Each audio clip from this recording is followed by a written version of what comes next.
Fala, minha linda, fala, meu lindo. Quem está falando aqui é o professor Rodrigo Pensador. E no vídeo de hoje nós vamos falar de um filósofo, talvez um dos mais importantes da contemporaneidade, que é o filósofo chamado Michel Foucault.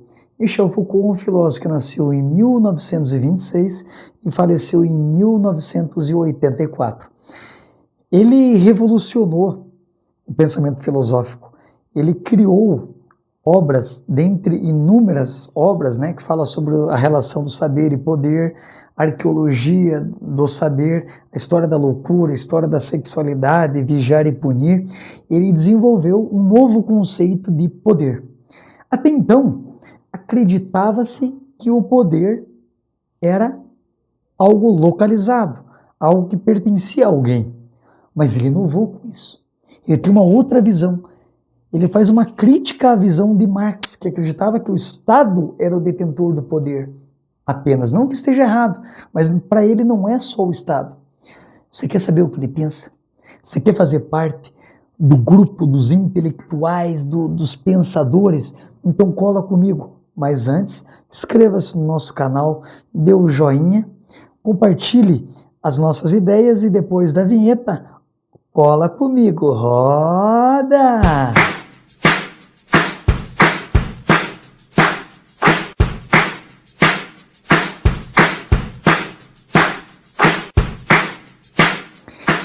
Fala, minha linda, fala, meu lindo, retornando. Então, nós vamos falar um pouquinho sobre poder. Para Foucault, o poder não está localizado. O poder ele está disseminado e é uma relação. Não existe o poder do soberano, existe uma relação do subordinado também com o soberano. Ou seja, na obra microfísica do poder, micro, pequeno, física. Então, o poder ele está disseminado na sociedade. Quando eu falo, mas o governo é corrupto, então certas atitudes minhas também contribuem para que o governo seja corrupto. A minha passividade gera e contribui para a reprodução desse tipo de poder, esse poder opressivo por meio da corrupção. Então, há uma interligação e há uma disseminação plena do poder na sociedade. Mas o que é mais importante de Foucault é que ele vai analisar o desenvolvimento ao longo dos séculos do poder. Então, primeiro, ele vai dizer que até o século XVIII havia um poder soberano. Por que poder soberano? Porque era o poder que ficava centrado na relação sobretudo do monarca, do rei absolutista, com a comunidade. Então era o rei que decidia quem ia viver e quem ia morrer. Ou seja, a ideia de que o governante maior, o soberano, ele tinha determinada lógica que era a seguinte: deixar viver e fazer morrer. Ele não incentivava as pessoas a viver, não havia política de natalidade, de controle da vida, política de saneamento básico. Quem viver, viveu. Quem não conseguir viver porque não tem condição de vida digna, o problema é dele. Mas ele escolhia quem ia morrer.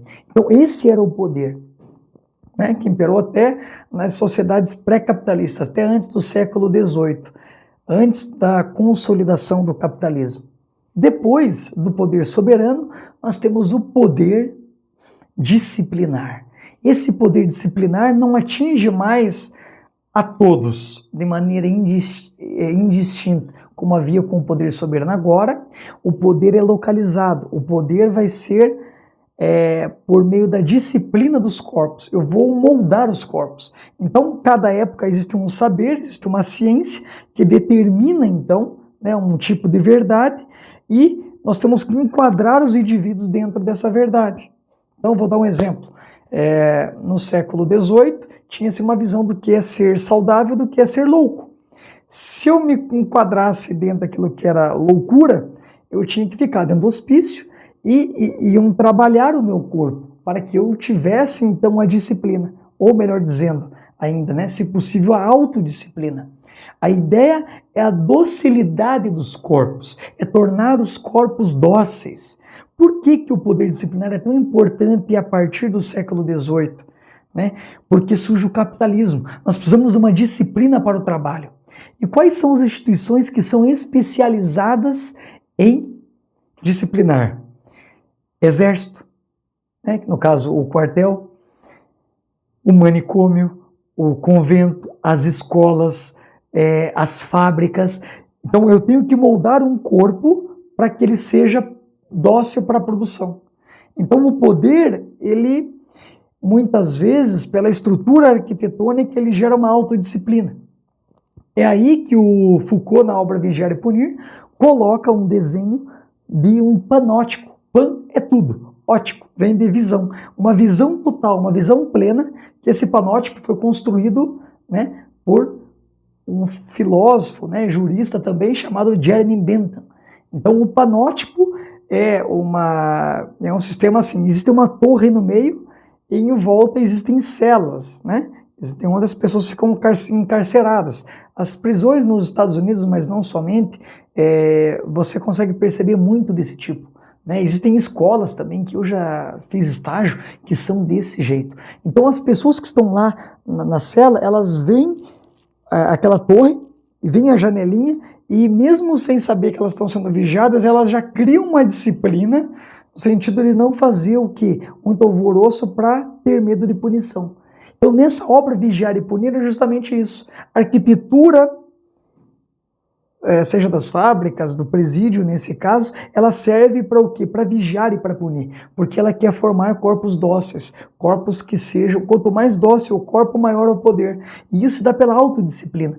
Então os corpos são individualizados, cada um, seja na escola, no presídio, no convento, no exército, eles têm um relatório individual de cada um de nós, onde cada um tem que fazer determinadas atividades. Nós somos divididos em etapas, em fases.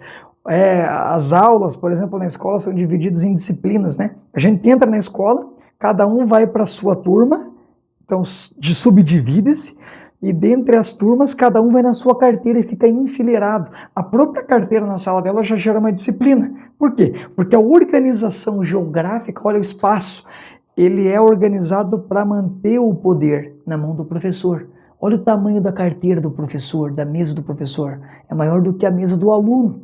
E o aluno está disposto a olhar para frente, para o professor, porque ele tem o poder, ele tem o controle. Onde o professor está, ele tem a visão plena de tudo, velho. Ele sabe o que está fazendo, ele sabe onde que está colando. Então, cuidado.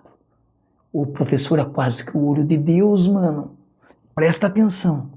Beleza? Então, nesse aspecto, e em muitas escolas, o que acontece? Na porta tem uma janelinha transparente de vidro. É para que as pessoas já tenham uma postura assim, puta, eu não vou ferver aqui, porque senão a pedagoga vê, ou senão a supervisora vê, ou senão a diretora vê, e o bicho pega. Vocês conseguem entender o que é a disciplinarização? Então, nós somos distribuídos em séries, existem disciplinas, né, tem um intervalo, então cada momento nós temos que fazer alguma coisa, temos que ocupar o corpo. Nós temos que trabalhar o corpo, né? Perceba que ali tudo condiciona para que a gente fique individual, sem trabalhar em grupo, quietinho, não participe, não tenha tanta dinâmica, porque as carteiras e as mesas da sala não contribuem para isso. Então tudo é para deixar as pessoas dóceis. Então após o século XVIII, né, isso é muito típico do século XIX e XX, sobretudo, mas surgiu um pouco antes, que é o biopoder, que é o poder da vida. Ou seja, agora, sobretudo na política, a organização governamental, os governos, os estados nacionais, eles fazem o quê? Política governamental com base na biopolítica. Então eles vão fazer viver e deixar morrer. É isso que o Foucault inaugura. Por exemplo, em tempos de pandemia, como o do coronavírus, que nós, né, estamos passando, o que deixa claro? É que o governo cria-se uma política de isolamento. O isolamento é para as pessoas poderem viver. Então, quem não defende o isolamento está indo contra a própria ideia do Foucault, que está dizendo que o paradigma, o modelo de gestão do poder se dá justamente nisso. Então, mas eu tenho liberdade para escolher se eu vou usar máscara ou não. Não, nós não temos liberdade para matar os outros. Nós temos liberdade para o quê? Para fazer o outro viver. Então isso é um exemplo governamental. Biopolítica é isso, é você fazer controle de natalidade, você fazer vacinas e fazer com que as pessoas também se vacinem. Por quê? Porque a vacina faz com que as pessoas possam viver. A vacina não havia no momento onde o poder soberano se instaurava, né?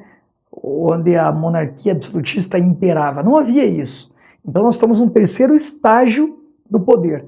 O estágio primeiro foi o soberano, o próximo estado, né? O próximo modelo de poder era o poder disciplinar, e o terceiro é que nós estamos vendo o biopoder, né? Ou a biopolítica, que é justamente isso. Então, quando eu invisto em saúde pública, invisto em leitos, eu estou fazendo as pessoas viverem.